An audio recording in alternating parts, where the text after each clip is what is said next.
go. I know the world of showing goats may not seem significant, but it really is. Today, I'm going to teach you how to pick out a successful, or hopefully successful, show goat.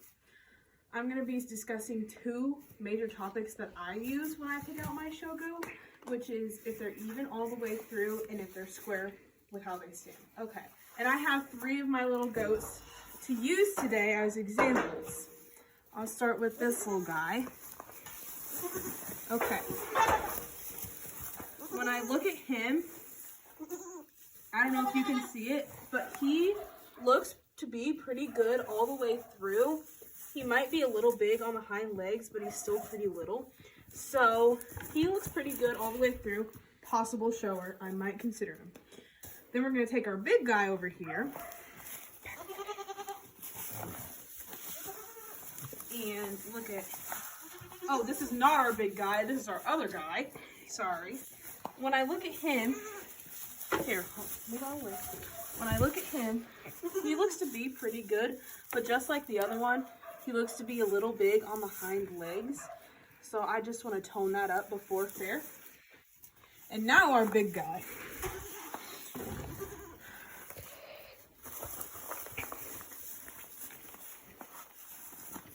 And he's pretty young, but as you can, I don't know if you can see, but he's pretty straight through with his whole body. He's pretty even, and he's going to be a shower as a breeder. So we have not banded him, and he's obviously bigger than all the rest, so that's how I know he'd be a good breeder goat. But when I look at him, and when I look how straightforward he is through his body and his legs, he would also be a very good shower goat. The next thing I'm going to discuss is if they stand square or not. So when you look at this goat, just by the way he's standing right now, here, get out of the way, you can see that his legs are a little far up. But if I were to move him and touch him, he's standing a little bit more square there. So I see potential in this goat as far as standing square with their body. Our next goat we'll have is this one. And they're still really little, so they're very jumpy. But just to see, I see right now this goat stands pretty square with his body. And he is taking commands really well. So that guy's going to be a really good shower. And then we're going to take our breeder and see how he stands, just to see, like, maybe if I wanted to show him. He's being a little ornery today. Let's see, let's turn him around this way.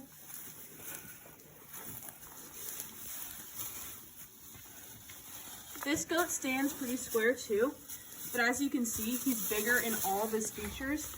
That's why I'm choosing him as a breeder goat. But when he stands pretty square with his whole body. His whole body just flows. And so those are just three examples of how I choose my show goats. I make sure they're pretty straightforward all the way through. Even though they're pretty young, I still want to see, like, if they're gonna be something that I can develop even at this young age. And then the other thing I use is the squareness of the body. If they stand naturally square, that's going to be a lot easier to train, and that's how you know they're going to be more perceptive to wanting to stand square. So that is how I choose my show goats. Thank you. And here's a picture of me showing one of my goats at the fair. And you can see how even she is all the way across and how she just is standing there and she's minding me. And that is what the end product is. So hopefully the goats I showed you in my video turn out to be like this goat at the fair. Thanks.